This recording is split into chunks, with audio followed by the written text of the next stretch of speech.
Assalamualaikum warahmatullahi wabarakatuh. Perkenalkan, nama saya Aisyah Salim, calon guru penggerak Angkatan 6 Kota Tidore Kepulauan. Saat ini saya sedang melaksanakan salah satu tugas pada modul 3.1, yaitu mewawancarai kepala sekolah terkait dengan pengambilan keputusan kebijakan. Di sini sudah bersama saya kepala sekolah saya sendiri, Ibu Umi Asis SPD, dan saya akan mewawancarai beliau terkait dengan pengambilan keputusan di sekolah. Baik Ibu, Assalamualaikum warahmatullahi wabarakatuh. Waalaikumsalam warahmatullahi wabarakatuh. Bagaimana kabar Ibu hari ini? Sangat baik, alhamdulillah, sehat. Ya, alhamdulillah ya. Baik Ibu, sesuai yang sudah saya sampaikan kemarin, saya mohon izin mungkin dalam hal ini saya mengganggu waktu Ibu sebentar untuk melakukan proses wawancara dengan Ibu. Ibu, pertanyaan yang saya sampaikan yang pertama terkait dengan bagaimana cara Ibu mengidentifikasi kasus-kasus yang merupakan dilema etika atau bujukan moral. Kalau menurut Ibu itu ada 4, yaitu mengenali bahwa ada nilai-nilai yang paling bertentangan dalam kasus. Yang kedua, menentukan siapa yang terlibat dalam kasus tersebut. Yang ketiga, mengumpulkan fakta-fakta yang relevan dan kasus itu.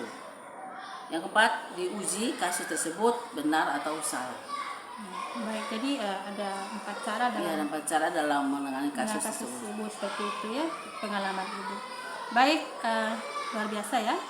Untuk pertanyaan kedua, selama ini bagaimana Ibu menjalankan pengambilan keputusan di sekolah, di mana terutama ada kasus yang ada 2 kepentingan yang sama mengandung nilai kebajikan. Jadi nilai kebajikan itu nilai yang baik. Ya, jadi menurut pengalaman Ibu, pertama itu membuat keputusan saat sedang fokus dan tidak terburu-buru. Yang kedua, mengumpulkan fakta sebanyak-banyaknya terkait dengan kasus tersebut. Yang ketiga, tetap terbuka untuk semua kemungkinan yang ada. Kalau di pengalaman Ibu seperti itu. Jadi intinya dalam hal pengambilan keputusan kita tidak boleh terburu-buru ya. Iya, tidak boleh terburu-buru. Kemudian kumpulkan dulu fakta-faktanya dan kita tetap terbuka. Karena nanti kalau kita buru-buru, nanti pada saat mengambil satu keputusan nanti pasti ada salah gitu. Jadi tidak boleh terburu-buru. Jadi intinya dicermati kembali. Ya. Baik. Selanjutnya langkah atau prosedur seperti apa yang biasa Ibu lakukan selama ini dalam hal menangani kasus? Iya, kalau langkah pertama itu kita harus mengidentifikasi masalah dulu. Baru yang kedua, menganalisis dulu kasusnya apa. Kalau kita harus tahu masalahnya apa, harus tahu kasus-kasus apa yang kita harus tangani ini. Yang ketiga, merumuskan beberapa alternatif atau solusi yang kita harus kita harus menganalisis tadi itu. Terus yang keempat, memilih solusi terbaik. Jadi solusi itu kalau saudara yang menganalisis, maka kita harus memilih solusi apa yang terbaik. Yang kelima, melaksanakan keputusan. Jadi kita setelah memilih satu solusi yang terbaik, maka kita harus melaksanakan satu keputusan. Yang terakhir ini adalah monitoring atau diawasi atau evaluasi kita kita evaluasi mengenai kasus-kasus yang masalah-masalah yang ada itu. Jadi cukup panjang ya. Cara Ibu bagaimana melaksanakan atau mengambil langkah dalam hal pengambilan keputusan di sekolah. Luar biasa Ibu, dari hal kita analisis, berarti setelah itu kita cari solusinya seperti apa. Jadi dari beberapa solusi itu kita tentukan satu solusi yang paling menurut Ibu paling terbaik. Iya, jadi kalau jadi solusi itu harus kita melihat yang paling terbaik baru kita dipilah dulu. Baik. Pertanyaan selanjutnya, hal apa saja yang efektif dalam pengambilan keputusan pada kasus dilema etika.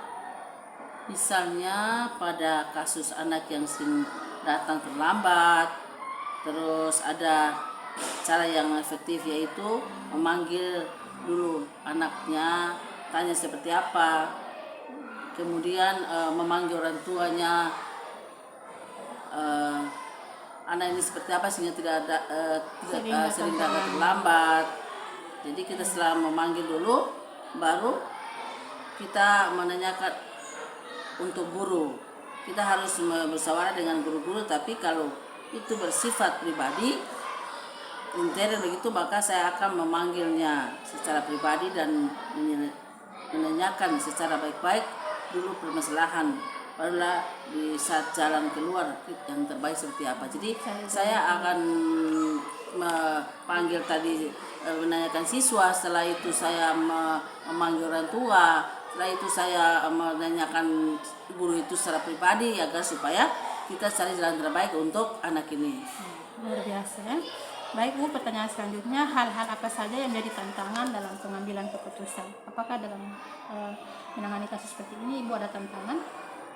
Kalau menurut saya sebagai seorang pemimpin itu tentu selalu berhadapan dengan masalah, sebuah masalah. Oke, ada yang harus mengambil satu keputusan.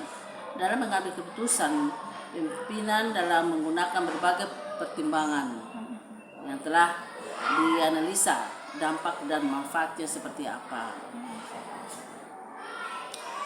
Tantangan di lingkungan saya untuk dapat menjalankan pengambilan satu keputusan ada kasus dilema etika, diantaranya dengan mengubah mindset dari rekan-rekan guru untuk dapat melaksanakan keputusan yang terbuat yang buat biasanya sudah membudayakan tentu tidak mudah untuk menerima perubahan secara pengambilan keputusan yang terkait di dilema etika. Tentu hal ini erat kaitannya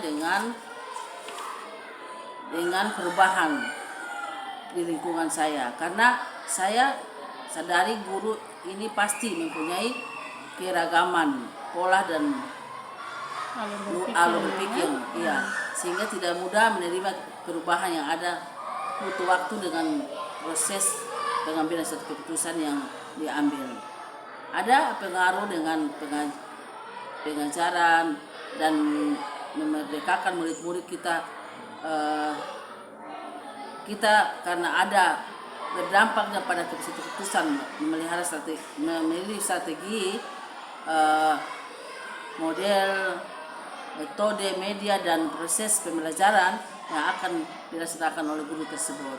Jadi cukup luar biasa ya, karena dalam hal Ibu kaitannya dengan tantangannya Ibu melangkah ya cukup bagus ya. Baik, untuk pertanyaan selanjutnya, dalam hal memiliki jadwal tertentu apakah Ibu ada memiliki jadwal tertentu dalam penyelesaian kasus? Apakah itu langsung diselesaikan di tempat atau tunggu kapan seperti itu? Kalau sebagai pengalaman saya, maka kasus tersebut saya langsung menyelesaikan hari itu juga. Karena kasus ini sebagai seorang pemimpin itu, kasus ini setiap saat ada kasus, jadi kita tidak boleh tunda-tunda waktu untuk menyelesaikannya. Jadi misalnya pada siswa itu, kecuali pada hal tertentu yang menyangkut dengan kepentingan sekolah, itu saya barangkali ada berpikir dulu untuk menganalisa satu kasus tersebut. Jadi tidak boleh terburu-buru untuk kalau siswa itu saya langsung menyelesaikan pada saat itu juga. Tetapi kalau ada kepentingan tentang kepentingan sekolah, maka saya tidak terburu-buru untuk mengambil satu keputusan. Jadi saya akan memanggil rekan guru untuk menyelesaikan secara bermusyawarah. Luar biasa. Ya. Adakah di seseorang atau faktor yang selama ini mempermudah Ibu dalam pengambilan keputusan? Misalkan dalam hal ini Ibu dibantu oleh siapa? Pengawas ya, kalau saya suatu keputusan sampai saya rasa tidak berburu, jadi saya akan menanyakan atau dibantu oleh satu pengawas begitu. Jadi tak terburu-buru, jadi saya akan menanyakan kepada pengawas apakah kasus seperti ini, bagaimana solusinya. luar biasa. Dari semua hal yang disampaikan, pembelajaran apa yang dapat Ibu petik dari pengalaman Ibu dalam hal mengambil keputusan dilema etika? Kalau saya tentu dalam rangkai pembelajaran mengambil keputusan, kita harus membuat keputusan saat sedang fokus dan tidak terburu-buru. Yang kedua, mengumpulkan fakta sebanyak-banyaknya terkait dengan kasus tersebut.